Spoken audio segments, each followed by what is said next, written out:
Saint Euphrasia Eluvathingal, the Praying Mother of Kerala. Saint Euphrasia Eluvathingal, also known as Euphrasia of the Sacred Heart of Jesus or simply Eluvathingal in her native Malayalam, was an Indian Carmelite nun renowned for her profound life of prayer, humility, and service. Born into a wealthy Syro-Malabar Catholic family in Kerala, she dedicated her life to God from a young age, embodying the Carmelite tradition of contemplation and asceticism. She is one of India's modern saints, canonized by the Catholic Church, and her legacy continues to inspire millions, particularly in the Syro-Malabar Church, an Eastern Catholic rite tracing its roots to Saint Thomas the Apostle. Early life and vocation. Euphrasia was born Rosa Eluvathingal on October 17, 1877, in the village of Kattur, also spelled Kattur or Edathuruthi, near Thrissur in Kerala, India.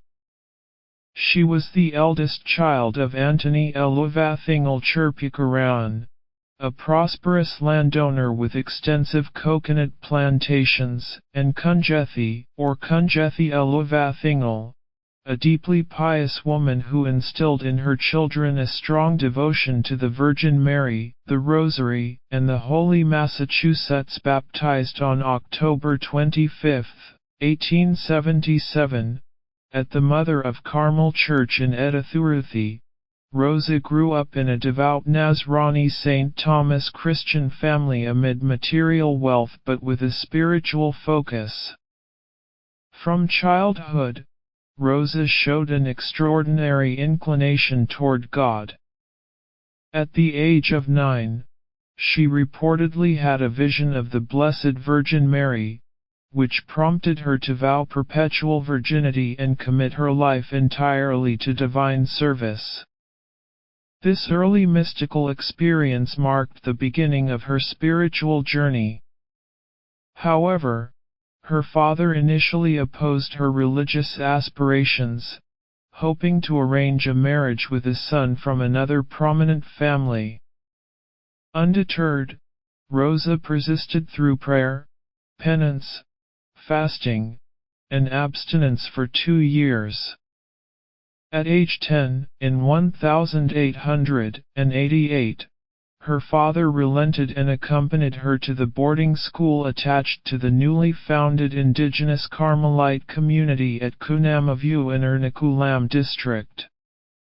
This congregation, the Congregation of the Mother of Carmel CMC, was established in 1866 by Blessed Kuriakos Elias Shavara and Friar Leopold Bicaro, making it the first indigenous women's religious order in the Syro-Malabar Church. Rosa's entry into religious life was not without challenges. She suffered from chronic illnesses, including severe rheumatism, which nearly led to her dismissal from the convent due to her frail health. In 1897, she became a postulant at the Carmelite convent in Ambazakad, now in the Syro-Malabar Eparchy of Iranjalakuda, founded by Bishop Mar John Meenachary, the first native bishop of Thrissur. On May 10, 1897, she received the religious veil and took the name Sister Euphrasia of the Sacred Heart of Jesus. She entered the novitiate on January 10, 1898, and made her solemn profession of vows on May 24, 1900, at the newly blessed St. Mary's Convent in Allur near Thrissur. This coincided with the founding of the convent, a significant moment in the growth of the Syro-Malabar Carmelite tradition. A pivotal mystical event occurred during her early religious life, a vision of the Holy Family Jesus, Mary, and Joseph, which miraculously cured her long-standing illnesses and affirmed her vocation. Under the spiritual guidance of Bishop John Minacheri, she was instructed to document her spiritual experiences in letters, providing invaluable insights into her inner life. These letters reveal her deep union with God, struggles with temptation, and devotion to the Eucharist and the Sacred Heart of Jesus. Religious life and contributions. Despite her physical frailty, Sister Euphrasia demonstrated remarkable moral courage and responsibility. After her profession, she served as assistant to the novice mistress and, from 1904 to 1913, as the first novice mistress of the congregation, a role in which she formed future sisters with emphasis on virtues like humility, poverty, obedience, and abandonment to God's will. Her strict observance of rules earned her both admiration and criticism, but she viewed hardships as opportunities for growth. Once writing to her spiritual director, "I derive immense benefit when I hear anyone speak ill of me. My soul has learnt how to turn every incident into good." In 1913, she was appointed Mother Superior of St. Mary's Convent in Allure, a position she held until 1916. Though she longed for a hidden life of prayer, she accepted the role humbly, placing a statue of the Sacred Heart of Jesus at the convent's center and entrusting her duties to it. She remained at Allure for nearly 48 years, living a cloistered life of constant prayer, penance, and reparation for sins.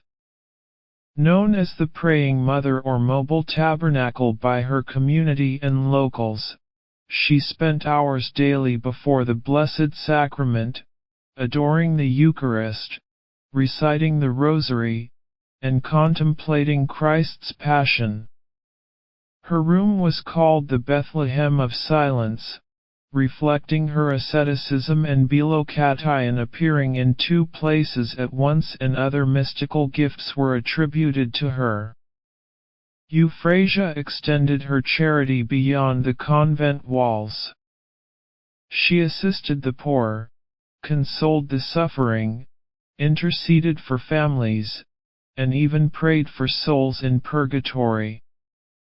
She mentored notable figures, including Blessed Mary Euphrasia, another Kerala saint, whom she guided as a novice. Despite temptations from evil spirits and physical trials, her faith remained unshaken, radiating joy and love to all she encountered. She never criticized others, always responding to service with a sweet smile and the words, "One T forget even after death." Death and canonization. Mother Euphrasia's health declined in her later years due to paralysis and old age, but her zeal for prayer never waned. On August 26, 1952, she received her final confession and the last sacraments.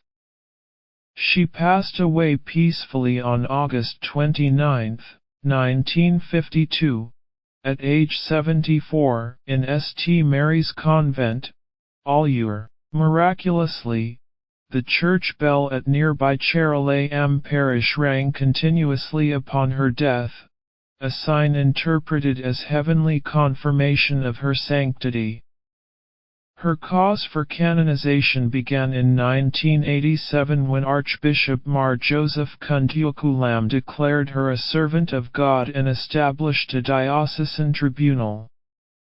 Her tomb was opened in 1990, and her remains were transferred to the convent chapel. On July 5, 2002, Pope John Paul II declared her venerable for her heroic virtues.